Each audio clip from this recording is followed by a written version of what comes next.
আমরা প্রায় সময় দেখি যে আমাদের বাংলাদেশিদের জন্য নানান দেশের ভিসা অফ করে দেয়, এমনকি হচ্ছে ট্যুরিস্ট ভিসা অফ করে দেয়। কারণ আমরা যে দেশে যাই ওই দেশের হচ্ছে নিয়ম কারণ মানি না, পালায় অন্য দেশে চলে যাই, তারপর হচ্ছে অবৈধ কাজ করি, অবৈধ ব্যবসার সাথে জড়িত থাকে। তারপর যেখানে হচ্ছে ভিডিও করার নিয়ম নাই ওইখানে হচ্ছে আপনার ভিডিও করে উচ্চস্বরে কথা বলে, ময়লা আবর্জনা করে।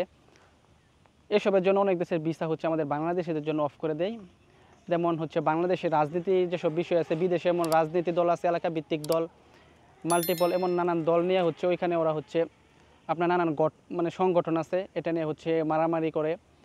তো ওরা বুঝতে পারে ঠিক আছে যে এখানে যদি প্রচুর পরিমাণে বাংলাদেশি আনার পরে হচ্ছে এখানে আপনার মারামারি হওয়ার সম্ভাবনা একটা বেশি থাকে, ক্রাইম হওয়ার সম্ভাবনা বেশি থাকে।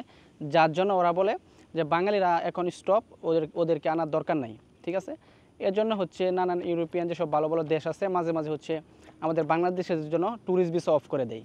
ঠিক আছে, কারণ ওদের এত সময় নাই যে এত কিছু দেখার। ঠিক আছে, তো যারা অনেকেই হচ্ছে আপনার নিয়মকানুন মানে, সবাই তো আর খারাপ না, যারা হচ্ছে নিয়মকানুন মানে, কোয়ালিফিকেশন আছে ভালো, ভদ্র, ওরাও যদি দেখবেন আপনার ভালো কাগজপত্র, সকল কাগজপত্র নিয়ে হচ্ছে আপনার এম্বাসির মাঝে দাঁড়ায়, ওদেরকেও বলে যে আমি ভিসা দিব না। ঠিক আছে, যে বাংলাদেশের জন্য কোনো ভিসা দিব না। তো আসলে যারা হচ্ছে যোগ্য থাকে তারা হচ্ছে ওই সব অযোগ্য লোকের কারণে আপনার ভিসা পায় না, ইউরোপিয়ান ভিসা, ভালো ভালো দেশের ট্যুরিস্ট ভিসাও পায় না। তো এটা হচ্ছে আমাদের বাংলাদেশিদের জন্য একটা লজ্জা। কারণ আমরা বাংলাদেশিরা যদি হচ্ছে একজন একটা কিছু খারাপ কাজ করি, তো এটা হচ্ছে আমরা পুরা দেশের জন্য হচ্ছে একটা বাজে একটা জিনিস। আর যদি একটা ভালো কাজ করি, তো এটা হচ্ছে আমরা পুরা দেশের একটা সুনাম। তা আসলে আমরা যারা হচ্ছে বিদেশে থাকি সবসময় চেষ্টা করব যে ওই দেশের নিয়মকানুন মানার জন্য, যে দেশে থাকি ওই দেশের নিয়মকানুন মানার জন্য। কারণ আমরা বাংলাদেশে আপনার ফুটপাত দিয়ে চলাফেরা করি, ওভারব্রিজ মানি না, খাবার নিয়ে ঝগড়া করি, মারামারি করি, চেয়ার ছুঁড়ে মেরে, একজনের চেয়ার ছুঁড়ে মেরে। তো বিদেশে আসার পরেও এই অভ্যাসগুলো হচ্ছে ছাড়তে পারে না। ঠিক আছে, যার জন্য ছোটোখাটো বিষয় নিয়ে দেখবেন বিদেশে হচ্ছে আপনার এই বড় ধরনের মারামারি করে, ক্রাইম করে।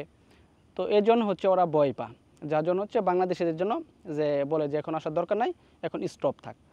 তা আসলে যারা হচ্ছে আমরা বিদেশে থাকি সকলের উচিত যে বিদেশে ভালো কিছু করার জন্য, যে আমাদের বাংলাদেশের জন্য সুনাম বয়ে আনে। তো এর জন্য কিছু হচ্ছে আপনার খারাপ লোকদের কারণে যারা কোয়ালিফিকেশন তারা হচ্ছে ভিসা পায় না, হচ্ছে আপনার রিজেক্ট আসে, রিজেক্ট খায়, ভিসা দেয় না এম্বাসি থেকে, হচ্ছে আপনার ফেরত পাঠিয়ে দেয়। তো এটা আসলে আমাদের দেশের জন্য একটা লজ্জা। ঠিক আছে, তো হচ্ছে ভিডিওটি আজকে করা, যদি ভালো লাগে অবশ্যই চ্যানেলটি সাবস্ক্রাইব করে পাশে নোটিফিকেশন বেল আইকনটি বাজিয়ে দেবেন। আর ভিডিও ডেসক্রিপশনে হচ্ছে আমার ফেসবুক পেজের লিঙ্ক দেওয়া আছে, অবশ্যই ফলো করে ওইখানে কোনো প্রশ্ন থাকলে করতে পারেন। আর আপনাদের কাছে আমার রিকোয়েস্ট একটাই থাকবে, আপনারা যে দেশে যান অবশ্যই আপনারা ইউরোপ যান, মিডল ইস্ট যান, সিঙ্গাপুর, মালয়েশিয়া, যে দেশে যান আপনারা চেষ্টা করবেন যে ওই দেশের নিয়মটা মানার জন্য।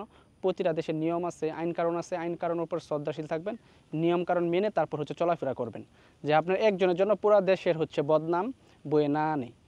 সবসময় ভালো কিছু করার চেষ্টা করবেন।